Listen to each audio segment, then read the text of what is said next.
Yeah, hello. Today is Saturday, June 12th, and today I am at 24-hour fitness. Basically, at Standard Strength, there was just like an all-day fundraising event, I think. But in any case, we weren't allowed to come lift, and so I just sort of got like a 3-day free pass at the nearest 24-hour. But it was actually quite nice. You can see sort of behind me, there's like 6 platforms and like 6 racks for each platform, all with bumper plates. So like, yeah, and honestly, like I was kind of surprised at how nice it was, because it's a lot nicer than the 24-hour fitness that was where I used to live back home in Katy. But but yeah, so today I did push press. I worked up to 3 pretty easy push press singles at 215. Did some front squats, some bench, and then some accessories. And with these push presses, again, working on fixing the same sort of deal, or the same sort of thing that I've mentioned in previous videos about sort of making sure that like my hips go about as back as my knees go forward, and making sure that like I'm not all knees forward. And one thing I sort of noticed today was that I was getting in a pretty good position at the bottom where it wasn't all knees forward. Like my hips were back to a certain degree. Like my back wasn't completely straight in terms of its angle. But at the start, before I start the dip, I think my lower back is almost a little bit too extended, because it goes from, I don't know if I can call it hyperextension, but it is a little bit too extended, I think, because it goes from that to neutral into the correct position, if that makes any sense. So I think next time I try these, like while continuing to think about getting my hips back, I think I'll sort of try to start with my back a little bit more neutral and not hyperextended.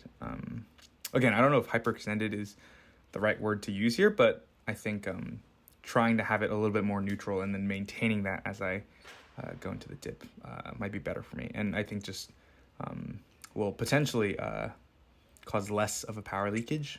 But in any case, 215, all 3 were really easy. And yeah, I think the position I was getting in at the bottom of the dip was pretty solid, and it let me push a little bit more efficiently than I do normally, I guess. They were definitely better than the ones I was doing on